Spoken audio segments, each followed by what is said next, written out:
A vida não é que nem os filmes de herói, essa é a verdade. Proatividade é muito perigoso quando você exige proatividade.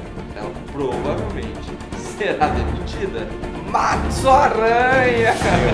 Meu Deus! A chance de dar ruim é muito grande. Ou era salvar o gato. Se o gato pulou e ele se salvou, foda-se.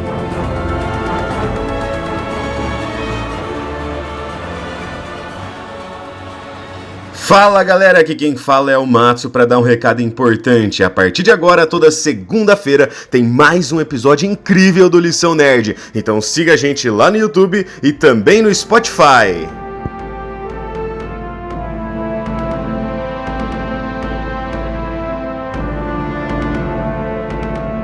Fala pessoal, seja bem-vindo a mais um episódio de Lição Nerd. Eu sou o Vinícius. E eu sou o Matsu. E hoje a gente vai falar daquela teia. Aquela teia que vem por aqui, vai por ali, passa voando, você nem viu.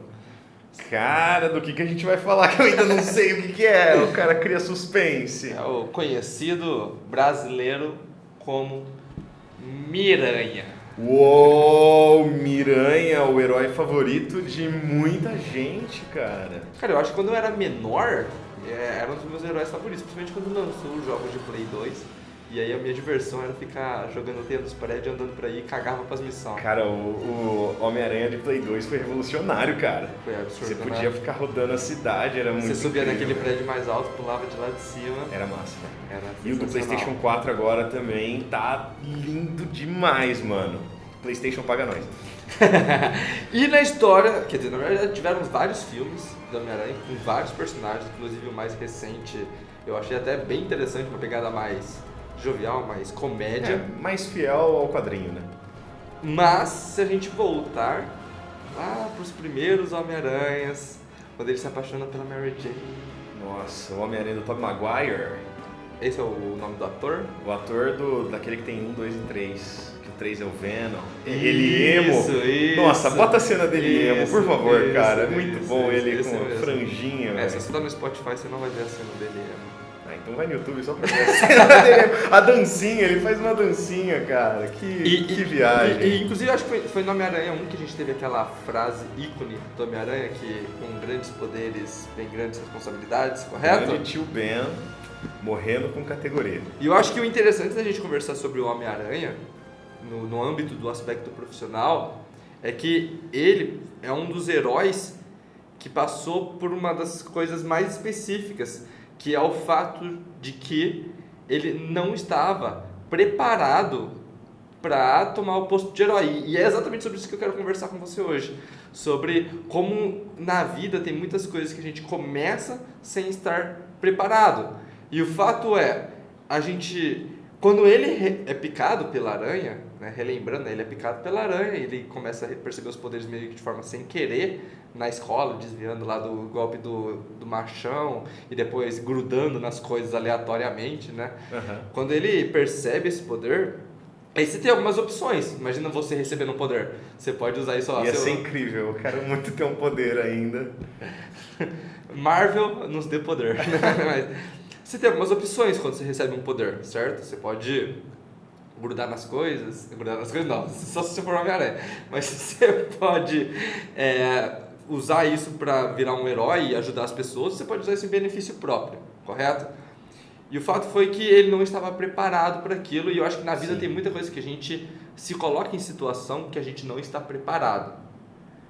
E você acha, e, por exemplo, no caso dele, ele começou mesmo não estando preparado, né? Serei o herói não estando preparado, vou aprender sendo herói, né? Coloca uma fantasia ridícula no começo, né? Uhum. Um pijamão. Nem era Homem-Aranha, né? Era... Tem um nome que não era Homem-Aranha no começo, era Aranha Mutante, não lembro. Tipo- Bota aí na edição qual que era o nome dele. E na vida, então, a gente se coloca muitas vezes numa situação que a gente não estava preparado. Então, às vezes a gente recebe uma oportunidade que não estava prevista. Sim. Então, a gente está conversando com alguém fala assim, tem uma oportunidade de você ganhar tanto a mais, né, do que você ganha hoje, fazendo tal coisa. Você topa? E você não faz ideia do que é essa coisa, e você tem a oportunidade de ali na hora responder sim ou não. E eu acho que a pergunta que a gente pode ficar reflexivo é quanto que vale a pena a gente correr atrás de coisas, de situações, mesmo que a gente não esteja preparado? Ou será que a vida não funciona como um universo de heróis e é melhor a gente só começar algo quando a gente está preparado mesmo? Ah, cara, eu acho que a vida tem muito diálogo com o que acontece em filmes e séries e quadrinhos, coisas de herói, até porque o que está no quadrinho veio de uma mente humana que, sem querer, pegou coisas da realidade e jogou para ficção. E eu acho que acontece isso que você falou toda hora, cara. Tipo, oportunidades aparecem e às vezes você não está pronto. E às vezes o contrário também, você está pronto e a oportunidade não aparece. Tipo, a vida não tem... Ela é meio aleatória. Ela é aleatória, não tem uma previsibilidade. Se a gente soubesse exatamente o que vai acontecer, não ia ter graça nenhuma, né? Todo mundo ia ser evidente, não ia precisar mais... né? Ia ser tudo muito simples. Isso também está dizendo que você acredita em destino. Então, se você acredita em destino e consegue ver o destino, então você não precisa mais tomar nenhuma decisão, né? Porque você já sabe o que vai acontecer e tudo mais. E acho que o legal da vida é tomar decisão. E aí, trazendo o Peter Parker para a realidade, né? O Peter Parker dentro de cada um, às vezes a gente tem que topar uma coisa que a gente não está pronto mesmo, acho que faz parte. E eu acredito muito, tem um mentor meu que fala muito isso, que você tem que topar e aí correr atrás de se preparar, sabe? Muitas coisas na vida são assim. Você vai começar um emprego novo, óbvio que você tem que ter algumas competências, você não pode ser né? Não vai...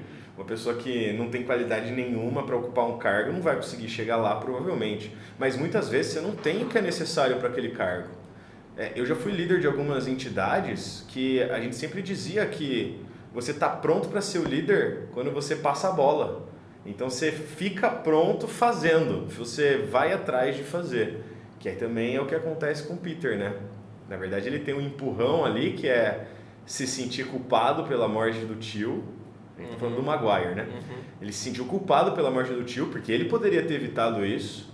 E a não ação dele causou aquela morte. Então ele se responsabiliza e fala, vou ter que ajudar pessoas agora. Tipo, é o meu legado. Com grandes poderes vem grandes responsabilidades. Eu tenho um grande poder, agora eu tenho que usar isso para o bem. Então ele não estava pronto, mas essa decisão que ele teve de vou fazer mesmo assim é o que fez ele se tornar cada vez mais pronto. Mas você não acha... É que, por exemplo, o Homem-Aranha, na minha opinião, ele passa uma visão um pouco romântica das coisas. Porque as coisas, mesmo que tenha seus empecilhos no meio do caminho... É uma história de herói, né? Mesmo Sim. que tenha seus empecilhos no meio do caminho, o final é que ele se torna um herói bom e ainda dá aquele beijo super romântico de ponta cabeça na Mary Jane. A gente já falou todos os motivos pelo qual a gente não pode desprezar o Homem-Aranha do Tobey Maguire, cara. É o beijo de ponta cabeça, é ele fazendo a roupa dele, enfim, ficou pra história. Mas a vida... Não necessariamente assim. E agora vamos imaginar o seguinte. Ele diz, né? Grandes poderes vêm grandes responsabilidades. Imagina se nesse caminho, como você disse até na sua entidade lá que você participou e você foi aprendendo a ser líder, nesse caminho em que ele está aprendendo a ser herói, vamos dizer assim, se nesse caminho, por conta de algum acidente, pela sua inexperiência, ele mata alguém tentando salvar. Então ele mata um inocente. Isso é uma possibilidade que não aconteceu no filme, mas que pode acontecer. A vida não é que nem os filmes de herói, essa é a verdade. Todo mundo gostaria de ser o herói da própria vida, né? De ter a oportunidade de receber uma oportunidade diferente, passar por toda a jornada do herói e no final sair triunfante, mas não é sempre isso que acontece. E se a pessoa se coloca numa posição em que ela não está preparada e por conta disso, por conta de suas ações despreparadas, gera uma consequência extremamente negativa? Aí eu acredito muito assim que a pessoa tem que ter uma noção, ter um autoconhecimento do que ela pode oferecer, do que ela tem e tudo mais, e uma noção básica de gerenciamento de risco, sabe? Tipo, o que pode dar errado. Porque eu tenho um outro mentor que fala... teve uma vez que ele estava passando um treinamento sobre PDCA, inclusive, ele falou assim, proatividade é muito perigoso quando você exige proatividade. A gente tem a imagem da proatividade como algo positivo, a gente quer que os colaboradores sejam proativos, a gente quer que os alunos sejam proativos de ir atrás. Só que uma proatividade sem capacitação, sem competência, pode gerar acidentes. Então, o caso de, por exemplo, uma pessoa sem certificação para operar uma máquina.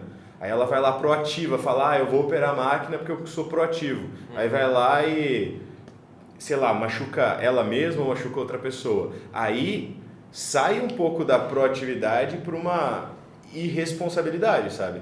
Então ali não acontece, porque é um filme de herói mesmo, não tem esse tipo de caso. Mas aí a questão é, se ele de repente mata o inocente sem querer, como ele vai ser responsável por isso, sabe? Porque é um risco, é um risco. A gente vê dentro da Marvel, por exemplo, trazendo um pouco isso para os filmes do universo Marvel atual, quando a Feiticeira Escarlate, sem querer, para evitar que alguns cidadãos morram, ela matou dezenas, sem querer, fazendo a pessoa explodir no prédio. E aí, quem se responsabiliza por isso? Porque pode acontecer, se é um herói. Mas a gente pode até pensar num âmbito mais pessoal, eu acho. Porque, ok, são situações até um pouco extremas, mas vamos imaginar, a pessoa está no emprego dela, está no trabalho dela, ou está num projeto que ela está fazendo, e ela resolve ser proativa em qualquer coisa lá dentro. Eu percebi que tinha uma oportunidade de conversar com um quase cliente, né, um prospecto, alguém que está quase fechando com a gente. Eu vi a oportunidade, fui lá, conversei com ele, estraguei uma negociação, sabe? Estraguei uma negociação de 100 mil, sei lá, 1 milhão, depende da empresa.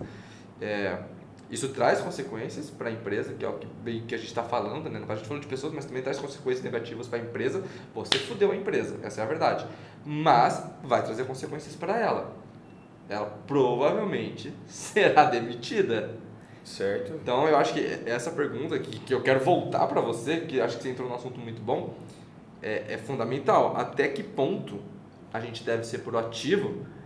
Também porque com a proatividade vem a consequência, a responsabilidade. Exatamente.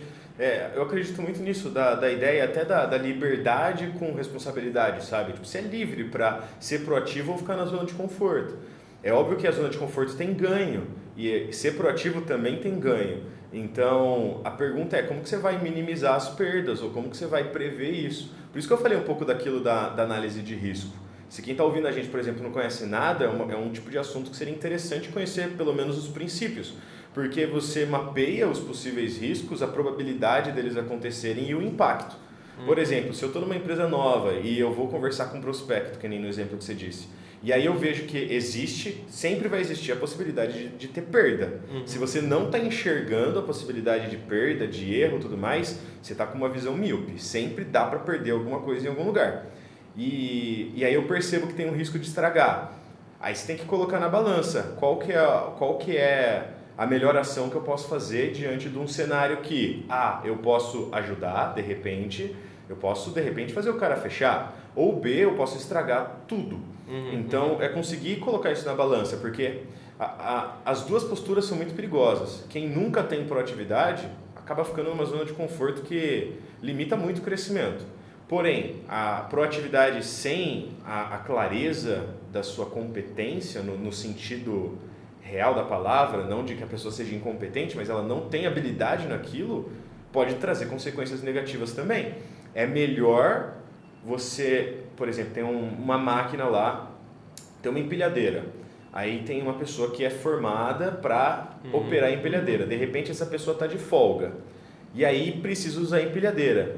Melhor do que você falar assim, não, eu vou fazer então porque eu vou ser proativo, vou fazer essa função que não é minha, porque o José não veio. Aí você vai lá e vai operar a empilhadeira. Você tem que botar na cabeça que existe um risco até do José que é formado de dar alguma coisa errada. Você que não é, qual que é a chance? É maior. E o que vai acontecer se der errado? De repente você derruba uma tonelada de coisa em cima de alguém, mata alguém, e ainda você ainda nem tem a formação para falar que foi um erro de trabalho, cara. Foi um erro de ética, de valor. Você julgou mal, achando que você podia fazer uma coisa que não podia. Então acho que você tem que entender o risco para conseguir decidir quando ser proativo e quando ser seguro é mais importante, sabe? Se fosse no caso do Homem-Aranha, se você fosse um novo Homem-Aranha, o Matsu-Aranha! Meu Deus! Se você fosse um Matsu-Aranha, você faria o que ele fez? Você se colocaria na posição de tentar salvar as pessoas para, mesmo que houvesse os riscos iminentes? Eu acho que... E aí é uma característica minha, sabe? Eu acho que eu não sou nem risco averso, nem uma pessoa que foge de risco e nem uma pessoa inconsequente. Então eu faria mais ou menos o que ele fez no começo, de testar as habilidades e ver o que ele consegue fazer ou Imagina, não. você tá subindo no prédio pelo lado de fora, aí você desativa o poder sem querer. É, E você morreu. Sobe os trailers. Acabou o filme. É isso, cara. Eu acho que você tem que, por exemplo... isso de herói é igual um jogo, assim. Você não vai enfrentar o último chefe na primeira, sabe? Porque a chance de dar ruim é muito grande. A chance de você não conseguir passar por exemplo, crime. Se eu fosse resolver um crime assim, eu ia pegar um crime tranquilo, sabe? Um crime sem risco. Ah, tem um cara... Fala um crime tranquilo. Não, que você vai resolver sendo um Miranha. Sendo um Miranha. Eu tenho o poder do Homem-Aranha. Você tá. é o Miranha. É o Mato-Aranha. Não, eu vejo um cara tentando assaltar uma bolsa, furtar uma bolsa, roubar uma bolsa. Cara, sem risco. Você não sabe que o cara tem uma arma? Não, mas eu sou um Miranha. Eu já mete teia nele. Tem risco pra você, pra pessoa, foda-se. Não, aqui ó, teia no cara. É diferente de, não, eu vou parar um assalto ao banco, tem 6 caras com fuzil. Entendeu? Tá, beleza. É isso. É um outro grau. Ou tirar um gato de uma árvore, sabe? Tipo, alguma coisa mais simples. Nossa, pra isso. Isso aí você é um inútil. Não, você é um Você não precisa ser um herói. Que cara... cara, você consegue tirar um gato de uma árvore? Consigo. Tá zoando. Eu subo na árvore, pô. Aí o gato pula, né? Porque o gato é foda-se. assim. Não, o ponto era salvar o gato. Se o gato pulou e ele se salvou, foda-se, tá ligado? O ponto é fazer devagar, tipo, coisas que você sente já um conforto em fazer também. Eu acho que a zona de conforto, ela também é mal interpretada, sabe? Você não pode ir muito além da zona de conforto. Você não pode, porque a gente tem a zona de conforto, que é onde a gente está habituado a agir, que é onde está confortável. Por quê? Porque a gente já tem o nosso... Se a gente fosse falar até em estado de flow, do Mihaly Csikszentmihalyi, a gente tem uma habilidade não, às vezes, compatível, até às vezes maior do que os desafios. É isso que é a zona de conforto. A gente tem mais habilidade do que, ou tem tanta habilidade quanto os desafios que o ambiente nos propõe. E sair da zona de conforto é o que permite a gente evoluir, né? A gente se colocar na posição de ter um desafio um pouco maior. Só que se a gente chuta o pau da barraca do desafio também, aí fudeu. Porque... Exatamente, cara. Mihaly Csikszentmihalyi é o exemplo perfeito, cara. Tem gente que acha que zona de conforto é uma coisa negativa, sabe? Virou frase clichê de motivação. Saia da sua zona de conforto. Mas, cara, a zona de conforto é tão ruim assim? Eu acho que viver nela é um perigo. Agora é isso de querer, por exemplo, de repente eu decido pular um abismo de 5 metros porque tá fora da minha zona de conforto. Cara, eu vou morrer, velho. Sabe? É ter consciência. Sem tipo, propósito, né? Não, vou pular, por exemplo, 2 metros. 2 metros eu acredito que eu consigo pular. Agora 5, cara, eu vou morrer. Então, é ter clareza dos seus limites também, sabe? E eu acho que é isso que, dentro do universo... Vou dar um exemplo, já que a gente falou do Tom Holland, que é o Homem-Aranha atual, falamos do Tobey Maguire, que foi o primeiro Homem-Aranha dos filmes, vamos falar também ali do Andrew Garfield, que ele ali, quando ele enfrenta o vilão no filme 2 dele, ele claramente não estava pronto para lidar com tudo e ele não consegue salvar uma pessoa. Qual que era o vilão do filme 2? O vilão do filme 2 eram 2, né? Era o Duende Verde e o Electro. Então, ele não consegue lidar e a namorada dele morre, mano, na frente dele. É isso que... Spoiler pra quem não assistiu, mas... A namorada dele morre. E essa cena é incrível, é linda, porque ele faz de tudo pra salvar ela. E isso reflete muito o que a vida é. Às vezes você vai fazer de tudo pra alguma coisa e não vai dar certo. Mas e aí, o que você vai fazer? Você vai desistir de tudo? Ou você vai tentar aprender com isso, buscar a responsabilidade? Eu acho que às vezes as pessoas elas não querem sair da zona de conforto exatamente porque elas não querem ter esse tipo de consequência na vida delas. Elas acham que ficar na zona de conforto é mais confortável. Cara, e é isso. E, tipo, a zona de conforto não é ruim. Só que você tem que entender que muita coisa, pra você evoluir, você tem que sair da zona de conforto, senão você vai ficar na mesma. Agora, saber o passo, não dá tem um ditado, né? Não dá o passo maior que a perna. Porque também você quer dar um passo maior que sua perna, ao invés de você estar fazendo uma coisa positiva, você pode estar se prejudicando e prejudicando outras pessoas. Então... Mas aqui na nossa conversa, a gente está segmentando duas formas de sair da zona de conforto. A primeira delas, assim, que a gente nem falou muito, mas é um caminho natural, que é, eu estou numa empresa, eu tenho um chefe, o chefe me passa uma meta, eu realizo essa meta, fico bom em resolver essa meta, ele vai lá me dar uma meta um pouco mais ambiciosa, ou ele joga um challenge um pouco a mais.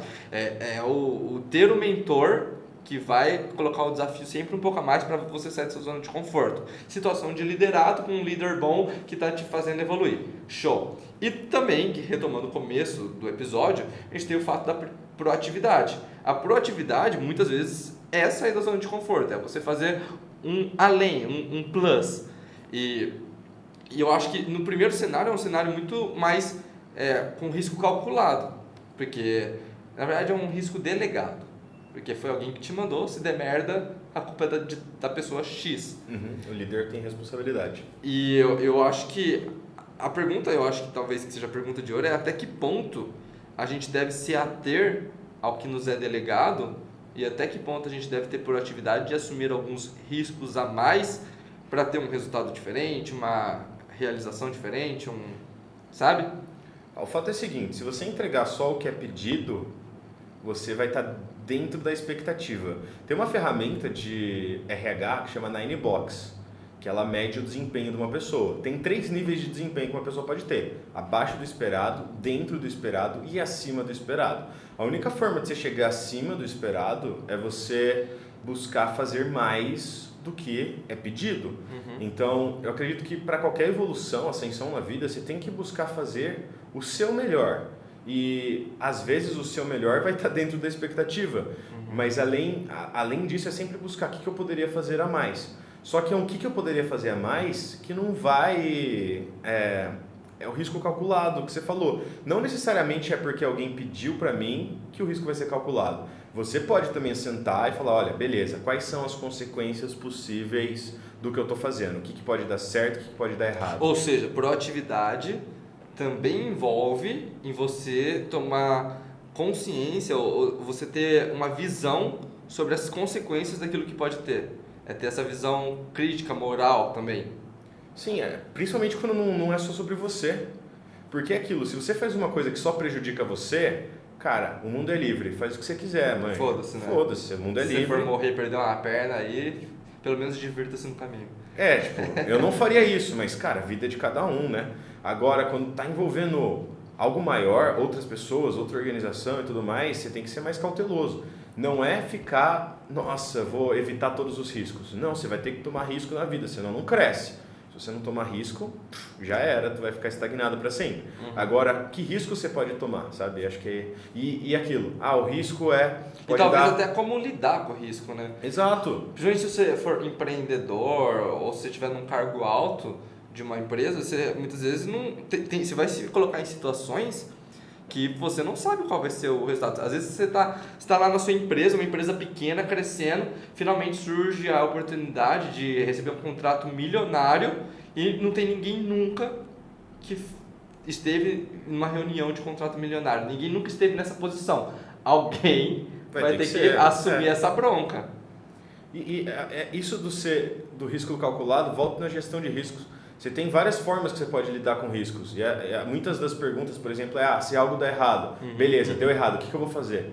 Então, você já pensa antecipadamente o que você vai fazer. Você já deixa tudo planejado, já deixa todos os riscos mapeados, sabe? É óbvio que vai ter coisa que não está no seu radar, porque, de novo, a gente não consegue prever tudo o tempo inteiro. Mas se você faz isso para os riscos maiores, cara, fica muito tranquilo. Você assume, você faz sabendo que existe um risco, mas já tem ações, enfim, é isso. Sensacional. E você tá contente com esse resultado que a gente chegou? Cara, eu tô contente, fica aí o dilema. Eu gosto muito do Homem-Aranha, do Tobey Maguire, e eu acho que ele é o cara que... O fato foi que o beijo dele fez muita gente replicar esse beijo. É verdade, é o famoso beijo Homem-Aranha. Eu já fiz esse beijo Homem-Aranha, você já fez esse beijo Homem-Aranha? Você nunca fez pendurado esse numa corda? Não. Pendurado na corda de ponta cabeça na chuva e uma Mary Jane esperando. Não, nunca aconteceu. Mas de ponta cabeça, talvez já tenha acontecido.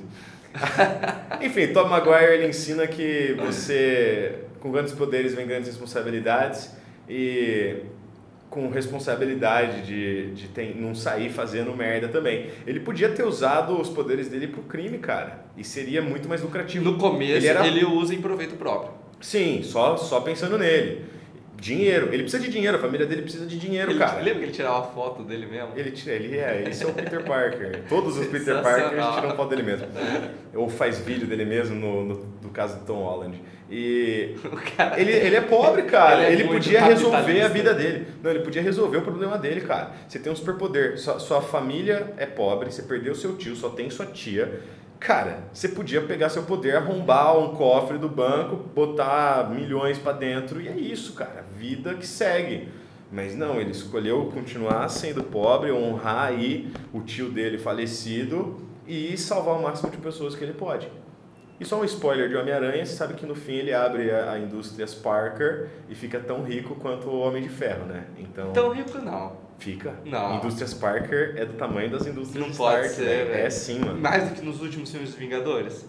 Mano, ele controlava o mundo. Sim, é que... Enfim, isso a gente deixa para um próximo episódio. Bravo demais. Então, nesse episódio a gente aprendeu que muitas vezes a gente se coloca na vida, assim como acontece no Homem-Aranha, em situações que a gente não está preparado. E cabe a gente ter uma avaliação do risco daquilo que a gente está fazendo, mas que é importante assim, a gente aprender no processo, aprender fazendo. Isso inclusive é uma das formas de aprendizado e que a gente tem a nossa zona de conforto e que a gente pode sair dela, seja através da ação de outras pessoas que nos puxam ou através da nossa proatividade. Independente de qual for, você tem que avaliar quais são as consequências daquilo que você está fazendo, não agir de forma irresponsável se for algo totalmente away, né? Totalmente, vamos mexer numa máquina que pode matar alguém, eu não tenho nenhuma habilidade de mexer na máquina, não mexa na máquina, ok? Mas que é importante, e é importante ter essa dialética, esse diálogo entre você se manter numa posição mais confortável e não assumir riscos grandes, e ora você ser proativo e você tentar fazer algo diferenciado para que você, inclusive, como você bem disse na matriz de Nine Box, você se colocar no nível de superação das expectativas das pessoas. E que quando você faz isso, quando você consegue controlar isso, fazendo essa gestão de risco, que obviamente não é perfeita, mas é o modelo que a gente tem, a gente começa a caminhar melhor rumo ao nosso sucesso profissional. E lembrando que se você estiver tomando alguma ação para você mesmo, foda-se, faça o que quiser, a vida é sua, mas se envolva outras pessoas, sempre tenha um cuidado a mais, correto? É isso. E nesse episódio você conheceu o Miranha Matsu, ou Matsu-Aranha. Meu Deus. E a gente se vê no próximo episódio.